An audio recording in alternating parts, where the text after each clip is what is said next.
Maria owned a small diner in a quiet neighborhood. Times were hard, and she struggled to keep her restaurant open. One rainy evening, an elderly man walked in. Though her own bills were piling up, she saw the hunger in his eyes and served him a warm meal free of charge. The man ate quietly in the corner. When he finished, he left something on the table. It wasn't money. It was a simple note that would change Maria's life in ways she never imagined. Maria had owned her small diner for 5 years. It was a cozy place on a quiet street corner, with just 8 tables and a small counter. The red and white checkered curtains were faded, but she kept everything spotlessly clean. Every morning she woke up at 4 a.m. to prepare the food. She made everything from scratch, using recipes her grandmother taught her. The smell of fresh bread and soup filled the tiny kitchen as she worked alone to save money on staff. Business had been slow lately. Maria looked at her bills spread across the counter after closing time. Her hands trembled as she counted the day's earnings. It wasn't enough for next month's rent. She thought about her 2 children at home. Tommy was 12 and Sophia was 9. They needed new school supplies, but she couldn't afford them. Maria wiped her eyes and kept counting the money again, hoping she had made a mistake. The weather forecast showed rain all week. Rainy days meant fewer customers. Maria sat in her empty diner, wondering if she should sell her wedding ring. Her late husband would understand. The children needed to eat. That evening, the rain poured heavily outside. The streetlights cast long shadows through the diner windows. Maria was about to close early when she heard the bell above the door ring. An old man walked in, his clothes soaked from the rain. He stood quietly by the door, water dripping onto the floor. His gray hair was messy and his coat had holes in it, but there was something gentle about his eyes. Maria noticed how thin he looked. His hands shook slightly as he held on to his worn hat. Maria walked up to the old man with a warm smile. She could see he was embarrassed about his wet clothes dripping on her clean floor. She grabbed a clean towel from behind the counter and handed it to him. "I haven't eaten in 3 days," the man said softly, his voice trembling. "I lost my job last month and spent my last dollars on medicine." His eyes looked down at the floor. "I have no money for food." Maria remembered her first year in America. She had gone to bed hungry many nights, saving every penny for her children's food. The memory of that hunger was still fresh in her mind. She guided the old man to a corner table. "Don't worry about money today," she told him. The man tried to refuse, but Maria was already walking to the kitchen. She turned the stove back on and started cooking. She wanted to give him something special, something that would warm his body and soul. She made her grandmother's chicken soup, the recipe she saved for her own family. The vegetables were fresh, and she added extra chicken. The soup simmered as she baked a fresh batch of bread. The warm smell filled the empty diner. While cooking, Maria thought about her own father. He had passed away 10 years ago. This old man reminded her of him, the same kind eyes and gentle voice. She wondered if her father had ever gone hungry without telling anyone. The old man sat quietly, watching the rain outside. Maria noticed he kept wiping tears from his eyes. She pretended not to see, wanting to protect his dignity. She knew how hard it was to accept help sometimes. When the soup was ready, Maria added a generous portion of bread on the side. She also packed some extra bread and cookies in a paper bag. Tomorrow might be another hungry day for him, she thought. She couldn't let that happen. She served him the meal with the same care she would show her own father. The man stared at the steam rising from the bowl. The portion was big enough for 2 people, but Maria knew he needed it. His hands were shaking as he picked up the spoon. The old man took his first spoonful of soup. A tear rolled down his cheek as he tasted it. This reminds me of my mother's cooking from long ago," he told Maria, his voice soft. He began sharing memories of family dinners from his childhood. Maria sat with him while he ate. The diner was empty anyway, and something told her he needed company more than food. He introduced himself. "My name's Robert," he said. "I used to be an accountant before the company downsized last month." Robert ate slowly, savoring every spoonful. "I worked at the same company for 30 years, he said. "When they let me go, they only gave me 2 weeks' pay." His voice grew heavier. "My savings went to medical bills after my wife passed away last year." Maria listened and nodded. She shared some of her own story too.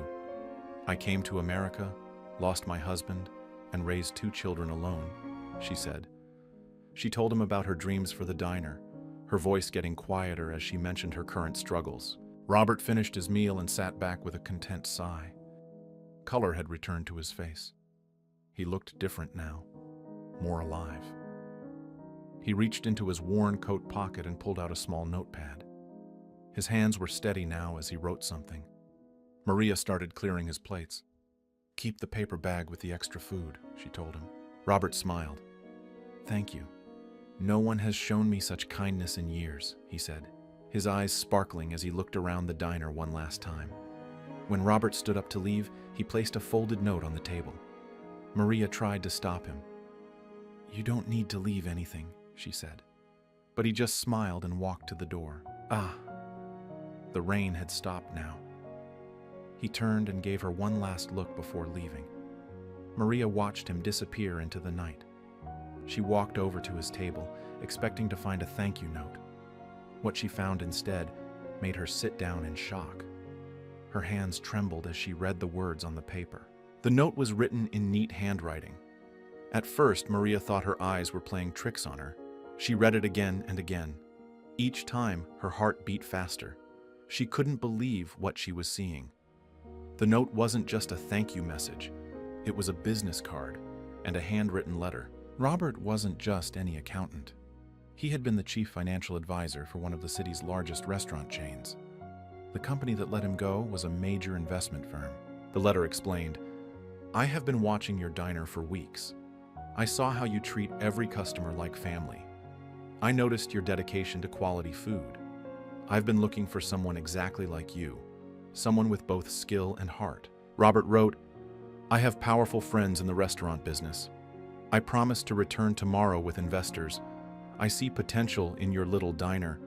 Your kindness tonight proved you're the kind of person we want to work with." Maria's hands shook as she read the part about his connections. He mentioned names she had seen in business magazines, people who owned restaurant chains across the country. She could hardly believe they would be interested in her small diner. She stayed up late that night, cleaning everything again. Her mind was racing. Could this really be happening? She thought. She thought about her children, about finally being able to buy them new clothes, about paying off her debts, about expanding her diner. The next morning, Maria arrived earlier than usual. She made fresh coffee and baked extra bread. Her heart jumped at every sound of the door opening. Each customer made her wonder if they were the investors Robert had mentioned. Around lunchtime, a group of people in business suits walked in. Robert was with them, looking completely different. His clothes were expensive now. He stood tall and confident, but his kind eyes were the same.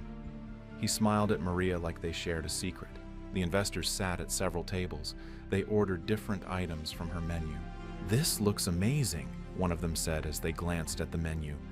Maria's hands trembled as she cooked, but she put all her love into each dish. She remembered her grandmother saying, "Food made with love always tastes better." They stayed for 2 hours, talking quietly among themselves. Maria saw them nodding as they tasted her food. Robert walked around the diner, showing them the space. "This is where the magic happens," he said, gesturing at the walls and windows. The investors took notes and made phone calls before leaving. The investors gathered around Maria's counter. "We want to invest in your diner," one of them said. "Our plan will keep everything you love about your restaurant, but help it grow. We'd like to open 5 more locations across the city." The changes started happening quickly. They hired more staff so Maria didn't have to work alone anymore. They kept all her recipes exactly the same. "Your grandmother's chicken soup will be our signature dish," one investor told her. "It's the heart of the business." Within 6 months, Maria's diner transformed. They expanded into the empty store next door. The checkered curtains stayed, but everything else got a gentle update. Regular customers still came every day, happy to see that the food and service remained the same. Robert became Maria's business advisor. He helped her understand the finances and contracts. He never mentioned that night in the rain, but sometimes when he ate her soup, she caught him smiling with the same look he had on that first evening. Maria could finally buy her children new school supplies. She moved them to a better apartment closer to school. Tommy and Sophia were proud of their mom. They helped at the diner on weekends, learning the recipes just like Maria had learned from her grandmother. 1 year later, all 5 new locations were open. Each one had the same checkered curtains and warm feeling. Maria trained every cook personally, teaching them her grandmother's recipes. "Remember," she told them, "every customer should feel like family." The best part was hiring people who needed help. Maria remembered her own struggles. She gave jobs to single parents and students. She made sure everyone had enough to eat. "No one leaves hungry," she told her staff, "even if they can't pay." Robert still came by for soup every week. "Your kindness that rainy night wasn't just about the food," he told Maria. "It was about dignity, about treating people with respect. That's what makes you special. That's what makes your restaurant successful." Maria kept the note Robert left that night. She framed it and hung it in her office. It reminded her that kindness can change lives in unexpected ways. Sometimes, when she looked at it, she thought about how one small act of compassion had transformed not just her life, but the lives of so many others. Loved this story? Tap that like button and subscribe to Reality Threads for more. Let us know how this story made you feel with a single word in the comments.